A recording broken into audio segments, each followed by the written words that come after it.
নমস্কার, Indian news TV YouTube channel থেকে শুরু করছি আজকের বিশেষ সংবাদ। আসল দোষীদের শাস্তি হোক, ষড়যন্ত্রের পেছনে হাত কাদের, বিরাট মন্তব্য কলকাতা হাইকোর্টের। যত খুশি লাগেজ নিয়ে ট্রেন সফরের দিন শেষ, বড় সিদ্ধান্ত রেলের, এবার হবে মোটা ফাইন।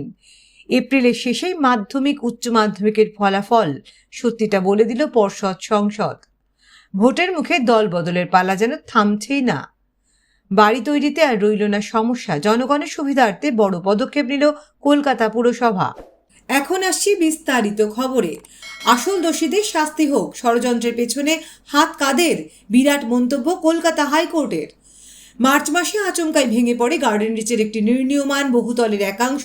সেই ঘটনায় প্রাণ হারিয়েছেন 13 জন। ভেঙে পড়া বহুতলটি যে বেআইনিভাবে তৈরি হয়েছিল তা আগেই মেনে নিয়েছেন কলকাতা পুরসভার মেয়র ফিরহাদ হাকিম। জানিয়ে বিতর্কে জড়িয়েছে কলকাতা পুর প্রশাসন। গার্ডেন রিচের এই কাণ্ডে পুরসভার আধিকারিকদের যুক্ত বলে অনুমান কলকাতা হাইকোর্টের। গার্ডেন রিচে বহুতল ভেঙে পড়ার পর হাইকোর্টে একটি জনস্বার্থ মামলা দায়ের করা হয়। সোমবার বিচারপতি জয়মাল্য বাগচি ও বিচারপতি গৌরাঙ্গ কান্তের ডিভিশন বেঞ্চে সেই মামলার শুনানি ছিল। আজ রাজ্য এবং পুরসভার তরফ থেকে আদালতে রিপোর্ট জমা দেওয়া হয়। রাজ্যের তরফ থেকে জানানো হয়, এখনো অবধি এই ঘটনায় 2টি গ্রেফতারি হয়েছে, একজন পলাতক, তল্লাশি চলছে। তখনই পুরসভার আধিকারিকদের বিরুদ্ধে কী পদক্ষেপ গ্রহণ করা হয়েছে তা জানতে চায় হাইকোর্ট। রাজ্যের রিপোর্ট দেখার পর জাস্টিস বাগচি এবং জাস্টিস কান্তের বেঞ্চের মন্তব্য, এমন গ্রেফতারি দেখতে ভালো লাগে, তবে পুরসভার যে আধিকারিকদের সহায়তায় বেআইনি নির্মাণ হলো তাদের বিরুদ্ধে কী পদক্ষেপ গ্রহণ করা হয়েছে। গার্ডেন রিচ কাণ্ডে আদালতের পর্যবেক্ষণ, এতদিন ধরে পৌরসভার যে আধিকারিকরা মুখে কুলু পেটেছিলেন তারাও এই ষড়যন্ত্রের সঙ্গে জড়িত, তারাই আসল দোষী, সেই বিষয়টি তদন্তের প্রয়োজন আছে বলে মনে করে আদালত। এরপর পুরসভার থেকে জাস্টিস বাগচি জানতে চান, পুরসভার আধিকারিকদের বিরুদ্ধে কি শৃঙ্খলা ভঙ্গের অভিযোগে তদন্ত প্রক্রিয়া শুরু হয়েছে, নাকি বেআইনি নির্মাণ দেখার পরেও যারা মুখ বুজেছিলেন সেই পুরো আধিকারিকদের পুরস্কৃত করা হয়েছে। যত খুশি লাগেজ নিয়ে ট্রেন সফরের দিন শেষ, বড় সিদ্ধান্ত রেলের, এবার হবে মোটা ফাইন।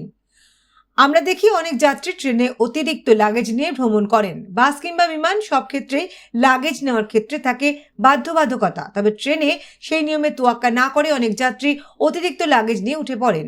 যাত্রীদের এই প্রবণতা কমানোর জন্য এবার কড়া সিদ্ধান্ত নিয়েছে রেল। এবার থেকে যাত্রীরা যদি অতিরিক্ত লাগেজ নিয়ে ট্রেনে ওঠেন তাহলে গুনতে হবে জরিমানা। ব্যাপার হলো, ট্রেনের নির্দিষ্ট লাগেজ বহন ক্ষমতা রয়েছে। এই ক্ষমতা তৈরি করা হয়েছে ওজন ও আকারের ভিত্তিতে। এছাড়াও লাগেজ বহনের নিয়ম এক এক ক্যাটাগরিতে এক এক রকমের হয়ে থাকে। যদি নির্দিষ্ট সীমার থেকে বেশি লাগেজ নিয়ে যাত্রী ট্রেনে ওঠেন তাহলে জরিমানা ধার্য হতে পারে রেলের পক্ষ থেকে। 40 কেজি থেকে 70 কেজি পর্যন্ত ভারী লাগেজ নিয়ে বিভিন্ন ক্লাসে উঠতে পারেন যাত্রীরা। সর্বোচ্চ 40 কেজি পর্যন্ত লাগেজ বহন করতে পারেন স্লিপার ক্লাসের যাত্রীরা।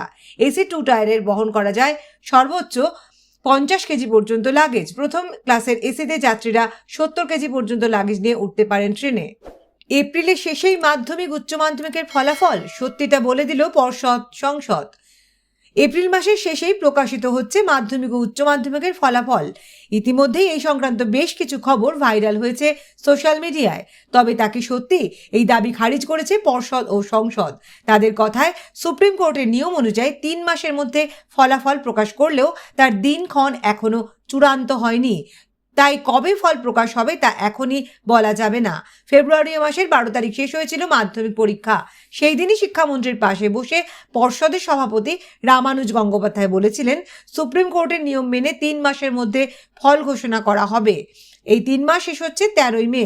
ফলে এপ্রিলের শেষে ফল প্রকাশ না হলেও অনুমান করা হচ্ছে 13ই মের আগেই ফল প্রকাশ হবে মাধ্যমিকের।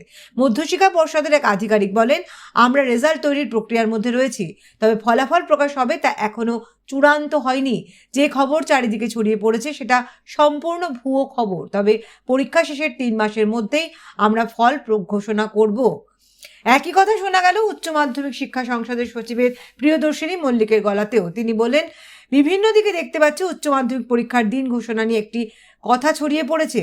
কোথায় গেলে ফলাফল দেখা যাবে সেই সংক্রান্ত বেশ কিছু লিঙ্ক দেওয়া হচ্ছে সেখানে। এটি সম্পূর্ণ মিথ্যা। আমাদের এখনও স্ট্রং রুম তৈরি করা হয়নি। এই ধরনের খবরে কোনো ভিত্তি নেই। সংসদের ওয়েবসাইটেই ফল প্রকাশের দিন জানিয়ে দেওয়া হবে। মনে করা হচ্ছে যেহেতু 29শে ফেব্রুয়ারি উচ্চ মাধ্যমিক পরীক্ষা শেষ হয়েছিল, তাই ওই তারিখ থেকে 90 দিন পর অর্থাৎ 30শে মের মধ্যে প্রকাশিত হবে উচ্চ মাধ্যমিকের ফল। প্রসঙ্গত এবছর মাধ্যমিক পরীক্ষায় 9,23,013 জন পরীক্ষার্থী ছিলেন। মোট পরীক্ষা কেন্দ্রের সংখ্যা ছিল 2,675টি। পরীক্ষা শুরু হয়েছিল সকাল 9:45 এবং শেষ হয়েছিল দুপুর 1টায়। অপরদিকে উচ্চ মাধ্যমিক পরীক্ষার্থীর সংখ্যা ছিল 7,90,221। মোট পরীক্ষা কেন্দ্রের সংখ্যায় 827টি। মাধ্যমিকের মতো এবার উচ্চ মাধ্যমিকেও পরীক্ষা শুরু হয়েছিল সকাল 9:45। পরীক্ষা চলেছিল দুপুর 1টা পর্যন্ত। ভোটের মুখেই দল বদলের পালা যেন থামছেই না। দিনহাটার শিকারপুর 7-এর 22 নম্বর বুথে বিজেপির বুথ সভাপতির বিজেপি ছেড়ে তৃণমূলে যোগদান। সোমবার সন্ধ্যা 7:30 নাগাদ এই যোগদান কর্মসূচি আয়োজিত হয়। এই বিষয়ে নাজিরহাট 1 নম্বর অঞ্চল তৃণমূল কংগ্রেস সভাপতি ধনঞ্জয় রায় সরকার বলেন, শিকারপুর 7-এর 22 নম্বর বুথে বিজেপির বুথ সভাপতি কার্তিক বর্মন মুখ্যমন্ত্রীর উন্নয়ন দেখে বিজেপি ছেড়ে তৃণমূল কংগ্রেসে যোগদান করেন। যদি এই যোগদান নিয়ে বিজেপির তরফে কোনো পাল্টা প্রতিক্রিয়া পাওয়া যায়নি। এই যোগদান কর্মসূচিতে ধনঞ্জয় রায় সরকার ছাড়াও উপস্থিত ছিলেন যুবনেতা তথা পঞ্চায়েত সদস্য আবু বক্কর সিদ্দিকী, পঞ্চায়েত সদস্য তাজকির চৌধুরী সহ অন্যান্য নেতাকর্মীরা। কিসামান 10 গ্রামে নিশীথের হাত ধরে তৃণমূল ছেড়ে বিজেপিতে যোগদান 100 জন সদস্যের। সোমবার রাত 9:30 নাগাদ কিসামাত 10 গ্রামের মুক্তারের বাড়ি উচ্চ বিদ্যালয় মাঠে আয়োজিত বিজেপির জনসংকল্প সভায় এই যোগদান কর্মসূচিতে বিভিন্ন বুথের 100 জন সদস্য তৃণমূল ছেড়ে বিজেপিতে যোগদান করেন। উপস্থিত ছিলেন কেন্দ্রীয় স্বরাষ্ট্র প্রতিমন্ত্রী তথা কোচবিহার লোকসভা আসনে বিজেপির প্রার্থী নিশীথ প্রামাণিক ছাড়াও তাপস দাস, সুকুমার বর্মন সহ অন্যান্য নেতৃত্ব। বাড়ি তৈরিতে আর রইল না সমস্যা। জনগণের সুবিধার্থে বড় পদক্ষেপ নিল কলকাতা পুরসভা। সাম্প্রতিককালে ঘটে যাওয়া গার্ডেন রিচ কাণ্ড নাড়িয়ে দিয়েছিল কলকাতাবাসীকে। ভয়াবহ বিল্ডিং ভেঙে পড়া সেই দৃশ্য আজও ভুলতে পারেনি শহরবাসী। এরই মধ্যে এবার বড় পদক্ষেপ নিতে চলেছে কলকাতা পুরসভা। বিল্ডিং প্ল্যান অনুমোদন দেওয়ার ক্ষেত্রে আরও কড়া হতে চলেছে পুরসভা। জানা যাচ্ছে এবার থেকে 1 কাঠা জায়গার ওপরে বাড়ি তুললেও বিল্ডিং প্ল্যানে অনুমোদন দেবে কলকাতা পুরসভা। এর আগে এই সুযোগ পেতেন না শহরবাসী। 1-1.5 কাঠার ছোট জমিতে কোনো নির্মাণের প্ল্যানে অনুমোদন দিত না পুরসভা। সম্প্রতি গার্ডেন রিচে বিল্ডিং ভেঙে যাওয়ার ঘটনায় স্তম্ভিত হয়ে পড়েছিল গোটা দেশবাসী। গার্ডেন রিচ আবার খোদ মেয়রের এলাকা, ফলে জানিয়ে শুরু হয়েছে যায় রাজনৈতিক তরজা। এই আবহে বেআইনি নির্মাণের বিরুদ্ধে করা পদক্ষেপ নিতে শুরু করেছে কলকাতা পুরসভা। ফিরহাদ হাকিম এই প্রসঙ্গে বলেন, এবার থেকে 1 কাঠা জমিতেও বিল্ডিং প্ল্যানের অনুমোদন দেবে কলকাতা পুরসভা। যতটুকু জমি তা বুঝে ছাড় দিয়ে স্ট্রাকচারাল ইঞ্জিনিয়ারিং এর সার্টিফিকেট দেখে অনুমোদন দেওয়া হবে নির্মাণের। এখানে আরও একটি বিষয় জানানো হয়েছে পুরসভা কর্তৃপক্ষের তরফে। তা হলো 1 কাঠা জমির উপর বাড়ি নির্মাণ করলে ফি নেওয়া হবে খুবই সামান্য, কারণ ছোট জায়গার উপর বাড়ি নির্মাণ করেন সাধারণত গরিব মানুষেরাই। ফলে মূলত সেই কারণে এই সিদ্ধান্ত। পাশাপাশি কলকাতা মেয়র জানিয়ে দিয়েছেন, গরিব মানুষের অজুহাত দেখিয়ে আরও একটাও বেআইনি নির্মাণ হতে দেওয়া হবে না কলকাতার বুকে। মূলত কিছুদিন আগে ঘটে যাওয়া গার্ডেন রিচের বিল্ডিং ধসে পড়ার ঘটনায় নড়ে চড়ে বসেছে কলকাতা পুরসভা। স্থানীয় সংবাদ এখানেই শেষ হলো। নমস্কার।